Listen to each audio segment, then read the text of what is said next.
keeping you company this Ramadan. And we are back. Assalamu alaikum wa rahmatullahi wa barakatuh to all of our listeners. It is currently 42 minutes past 2 p.m. and we are back with part 2 of Ramadan through a lens, where we explore the experiences of young Muslims fasting in non-Muslim environments. Today we have Alisha joining us. Alisha is an 18-year-old Muslim athlete with a passion for rowing and personal growth. She recently matriculated and is now stepping into a new chapter of her life while staying true to her faith and values. Fasting during Ramadan in a school where most people aren't Muslim becomes hard and is with its own set of challenges, explaining why you can't eat or drink, dealing with peer pressure, and sometimes even correcting misconceptions about your identity.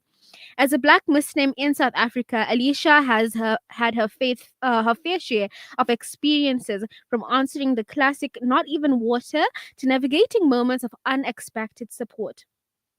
Today, she'll be sharing what it was like to fast while surrounded by non-Muslim classmates, the questions and challenges she faced, and the lessons she's learned along the way. Let's get into it. Assalamu alaikum, Alicia.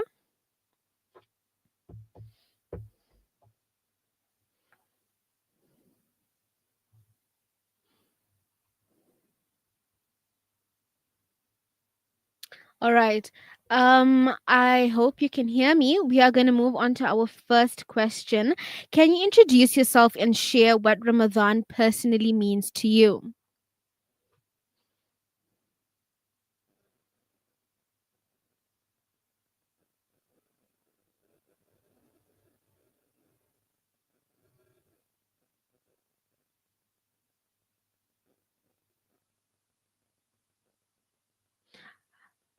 Okay, I think we're having a bit of technical issues right now.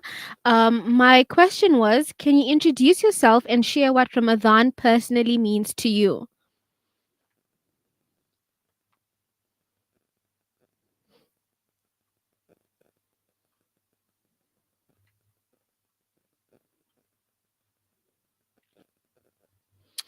Okay, so what I'm going to do is just go back into the ad break and then we'll just figure out the network issues and we'll be right back.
and stay ahead with Salam Media.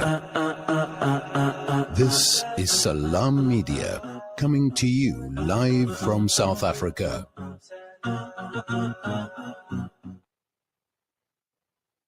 All right, we are back. Assalamu alaikum wa rahmatullahi wa barakatuh. It's myself, Umama Lu, on the pre-iftar plug. Alisha, can you hear us now? Yeah, I can hear you now. Great stuff. Okay, let us run and jump right back into it. My first question to you was, can you please introduce yourself and share what Ramadan personally means to you? Assalamu alaikum wa rahmatullahi wa barakatuh. Wa My name is alaikum Alisha Mnguni. To me, Ramadan is a month that encourages me to become a better Muslim and to work on my spirituality, work on constantly improving my day-to-day life around my Islamic practices.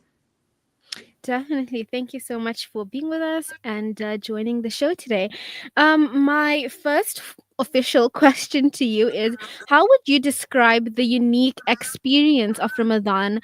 Um, how would you the unique experience while being in a non-Muslim environment? The first time I experienced Ramadan in a non-Muslim environment, a lot of my peers asked me so many questions, especially about Ramadan.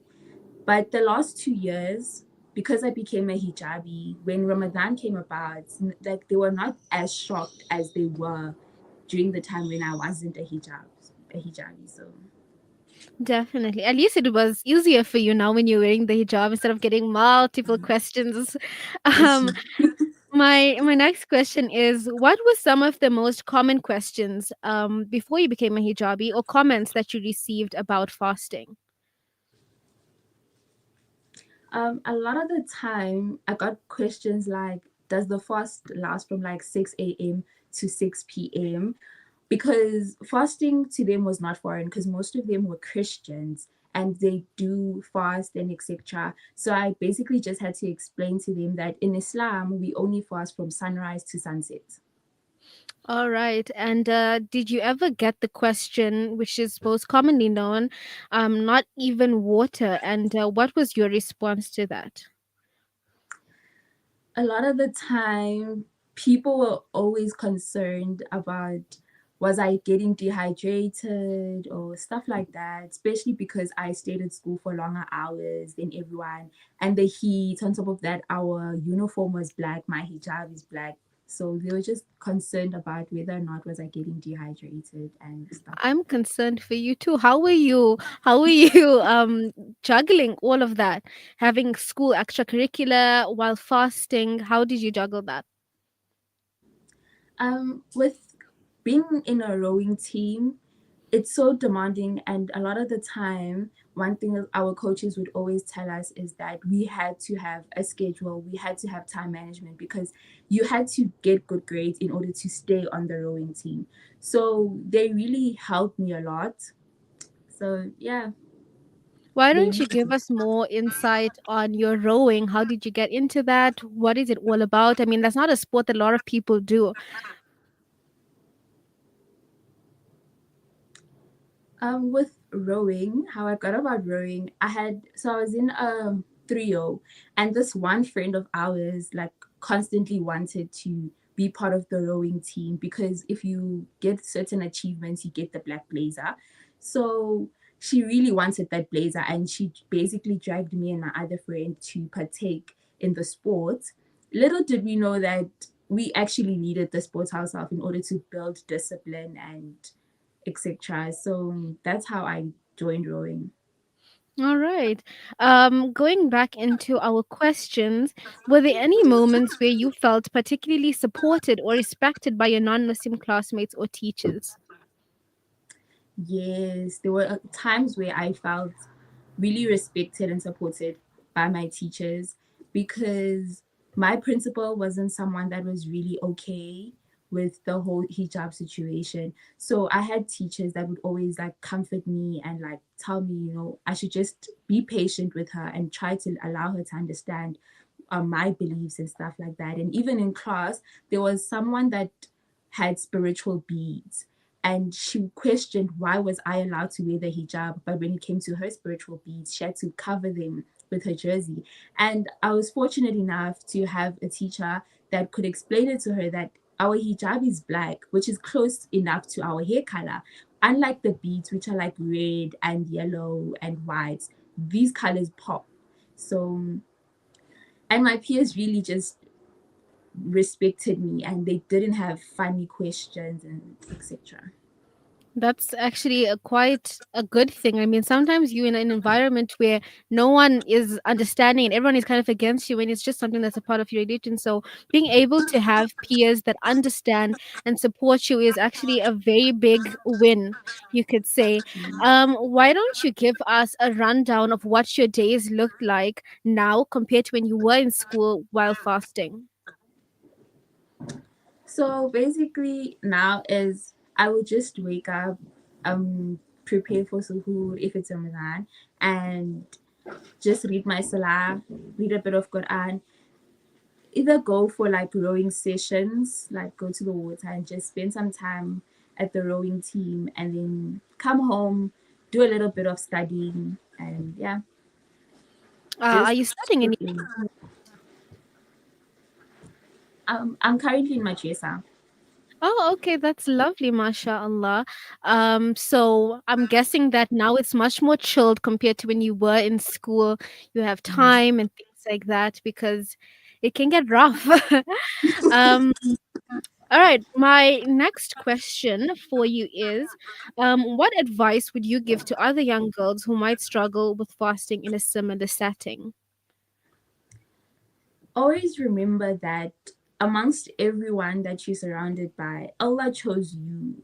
Allah chose you to be a representative of Islam. So you should represent Islam in a good manner, because one thing I've realized being in a non Muslim setting is that a lot of non Muslims expect good character from Muslims. So you have to carry yourself how they would expect of you, because you are a walking representative of Islam. And you should also not forget your identity and forget who you are. Because in these settings, it's easier for you to forget yourself and fall into fall into like worldly desires and temptation and all of that. So always keep in mind who you are, and that Allah is always around and Allah is always watching you. Your parents might not be around, but Allah is always there. Definitely. That's actually very strong advice. And I think a lot of young girls would resonate with that, especially in the thing that Allah is watching you all the time. And really anyone in that, being in hijab is one thing, but holding up the standard of that hijab, fasting, people knowing that you're fasting, but holding up the standard of fasting is another thing. Making sure that you're following what you do. And you can't be fasting, you can't be wearing your hijab head to toe, but you're just wiling out. So Yeah. you really need to be doing what's right for you, for your iman, for your deen, and inshallah that will be a stepping stone. And use this Ramadan as that moment for you, that after this Ramadan I'm gonna make sure I keep wearing my hijab, keep presenting myself in a way that would be beneficial to me being a Muslim. Yeah. And now, before we end off, another question I would like to ask you that's coming from myself now. Out of Ramadan, just being in that school setting, what was the transition like going into hijab? What was your hijab story? When I started, so how I started wearing the hijab, because I wanted to wear the hijab from like 2020, but all my peers who were also Muslim were not yet hijabi. So when my sister became a hijabi, that really encouraged me. And one Ramadan, I just decided that, let me just continue, because I'd only wear the hijab during the month of Ramadan. So I was just like, let me just continue with the hijab. And at school, I had so much support. I will always say this, that I'm so grateful to Allah for blessing me with the peers that I have and the educators that I have. Moreover, my teammates and my coaches who supported me throughout my journey and were there for me, and who still currently are there for me, because I still mix with the rowing team. And one thing is, I did experience a lot of challenges being a hijabi, where people outside of my school settings, because I had a schedule of home and school, but on that way from home, from on that way from school to home, or from home to school, I experienced a lot of challenges where I found myself encountering people, especially men, who like why am I wearing, who would question why was I wearing the hijab and stuff like that. And I would normally read about people having such horrible experiences with like the hijab and people pulling it off their heads. And I didn't know that one day that I will be placed in the Allah will place me in a setting where I would also experience the same thing where someone tried to pull off my hijab. That really like it broke my heart. Because one thing I can say is that one thing I always tell myself is one can attack Islam and I'll be able to defend Islam. Allah has placed that. But if one starts to attack me, that would really like break me and stuff. Little did I know that I would be actually tested with that. So that really just broke me to the point where I was like thinking, should I take off the hijab? No, but I worked so hard for this and stuff. But Alhamdulillah, I continued and I was just like, you know what, Allah knows best. And but other than that, everyone around me, everyone that's close to me has just been very supportive of my journey. And especially my friend, although we have like different beliefs and stuff like that, she's one person that motivated me and encouraged me so much. She's like, friend, you would look so beautiful with the hijab. And alhamdulillah, I listened to her. We all need a friend like that. We really do. No, Jazakallah so much for your answer. I think it's really, really inspirational and may help a lot of people in their journey. And everyone needs a school like yours, because having everyone that is supportive of you is a really big thing. And we have a message from Tandi and Lahpo that says, "MashaAllah, keep on." Keep on keeping on. Okay. Thank you so much. With that being said, I just want to say Jazakallah so much for joining me today, Alisha. We are so happy to have you on. We have another comment from Hasina Ali that says, "May Allah keep you strong and steadfast." Ameen, ameen. Yeah, no, thank you so much for joining me. And we hope to see you on Salam Media or even on the pre iftar plug once again. Jazakallah. Jazakallah. Jazakallah for having me. Ameen. Okay, so that is the end of our segment Ramadan through a lens. We have one question that came in from our previous interview. This is from Mahdia from Binoni. She says, Assalamu alaikum, Umamalu.